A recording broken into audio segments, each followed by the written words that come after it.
Okay, another little chit-chat video. I just thought this back room here where we're at in my house now, as you can see, we have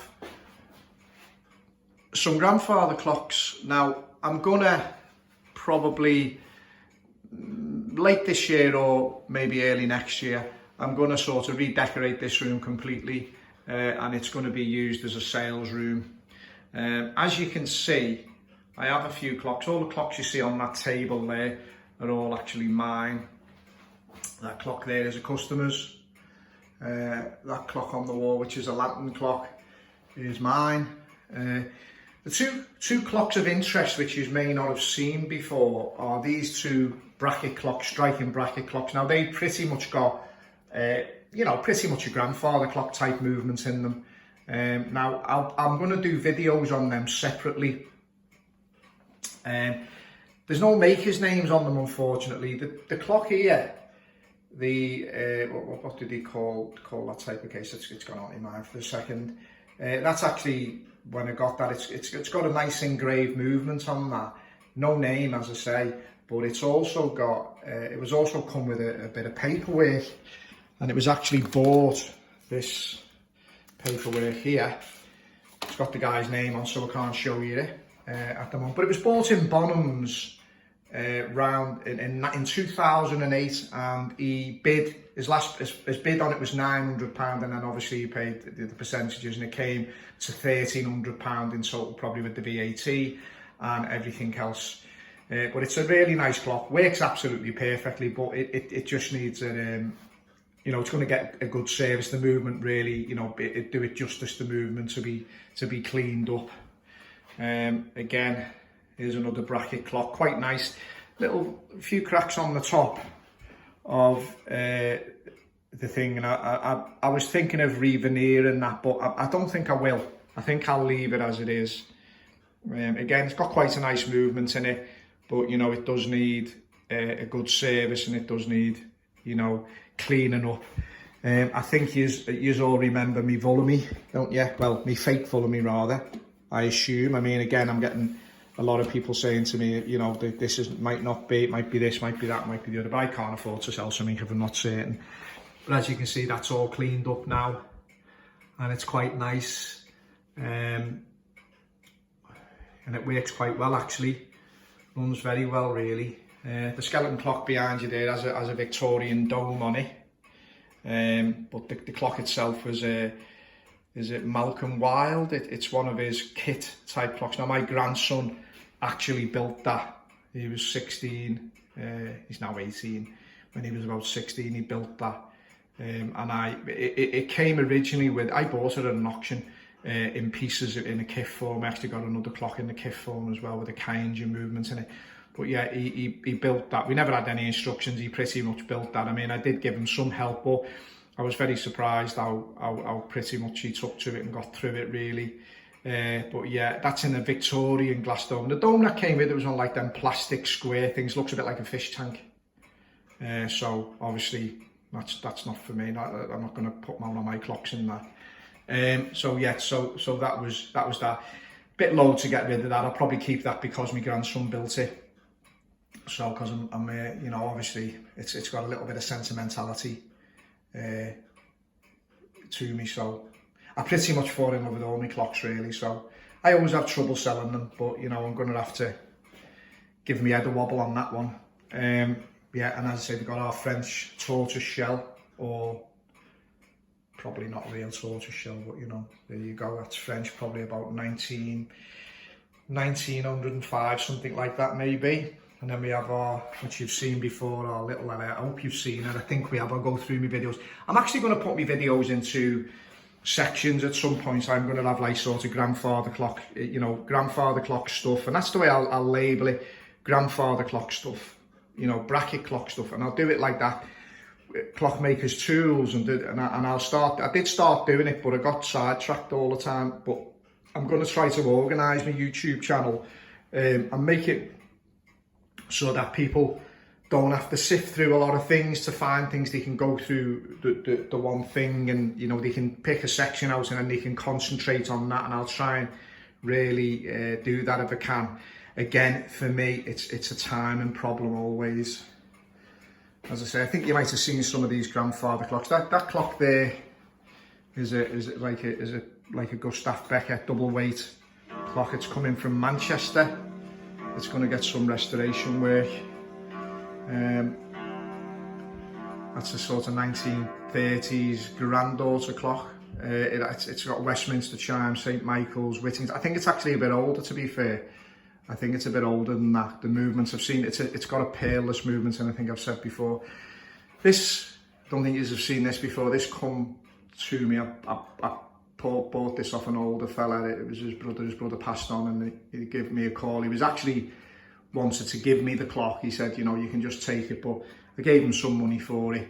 I'm not one to, you know, I gave him what I'd pay at auction. I just simply done it that way, you know, rather than, you know, just take stuff. I mean, I don't feel right about that. I just like to, you know, I like to pay my way in life if I possibly can. You've seen that one before. I think it's Jason Corson of Liverpool, centre seconds. Lovely clock. You know, 8 foot tall. That there, reproduction.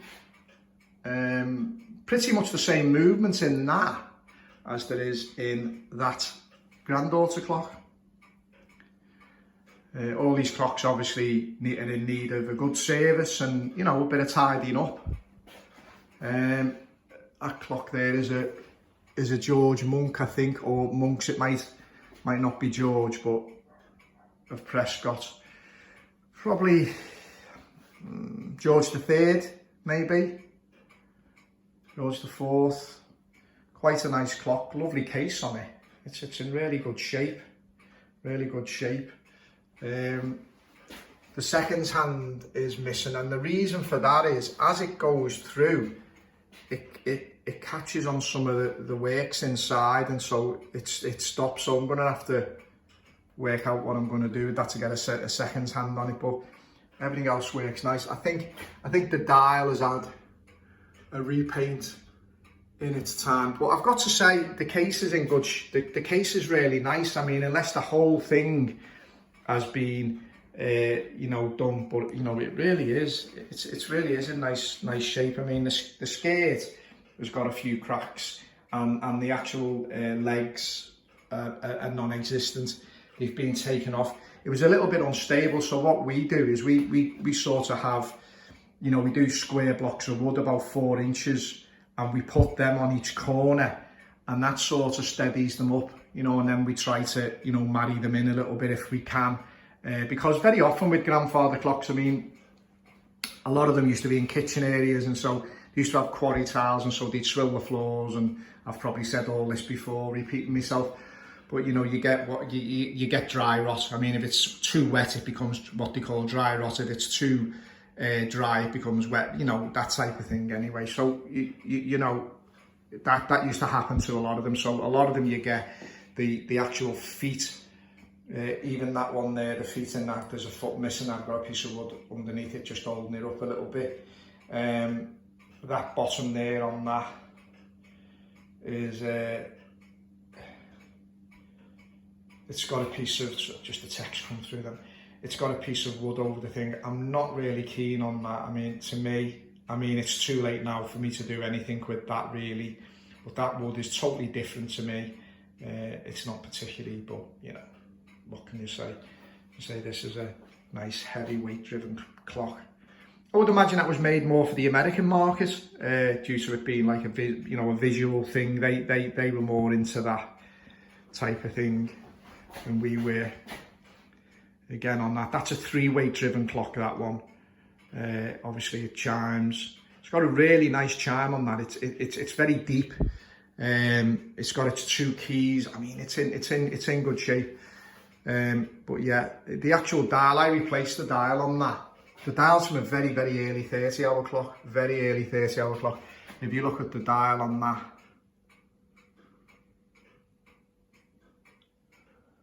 but the original thing that was on it when I got it, again, I got offered it. We were doing a job and I got offered that clock, and when I went to, they said, you're interested in this? And when I first seen it, I thought, oh, you know, the dial, it had like a Hamley, you know, with a cheap Hamley dial, it was like stuck on with like pads or something. And I thought, you know what, it's going to be a bit of work. But I went through eBay and I managed to find pretty much everything I needed to do the job. Although, you know, it's turned out not too bad. It's okay. I resilvered the dial a little bit. I mean, it wasn't too bad actually. It resilvered it a little bit, but it wasn't that bad really. I didn't want to go too far with it.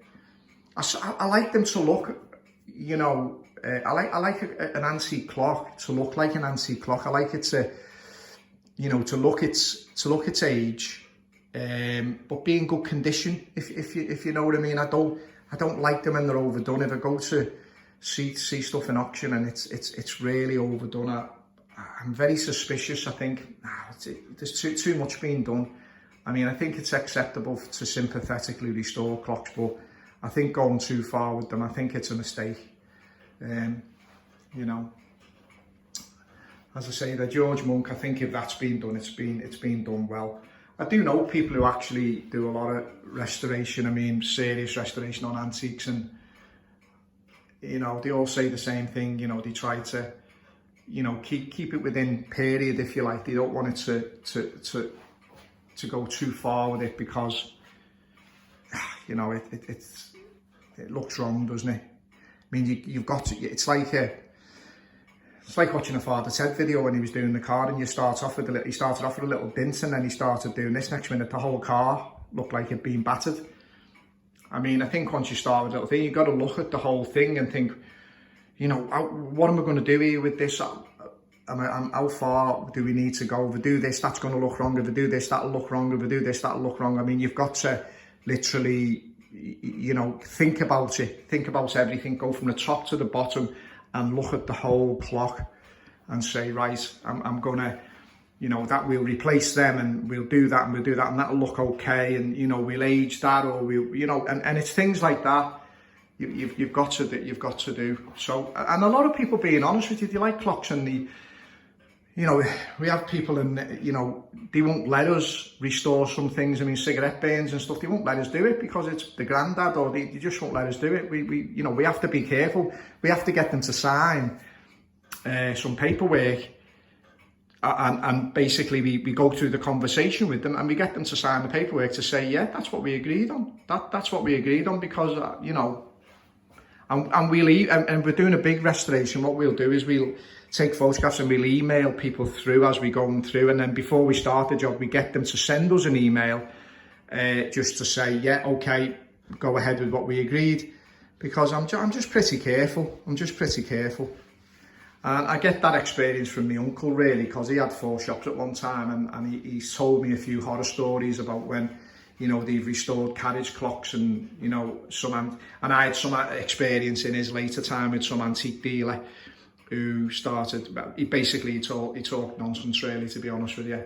And because my uncle was an old man, he thought he could pull a fast one on him, but he was soon put in his place and told on no uncertain terms where to stick his clock, and that was it. Never to be seen again. So there you go. So be careful when you're just doing any restoration work. Be very, very careful what you do. Don't just assume. Don't just take it onto your own hands, and let the customer know. Communicate with the customer. That's my advice. Anyway, this is John from Clock Repairs Merseyside again. If you like my videos, please subscribe and give me the thumbs up. It always gives me a bit of encouragement when I see people are actually looking at my stuff. Anyway, thank you. Have a good day.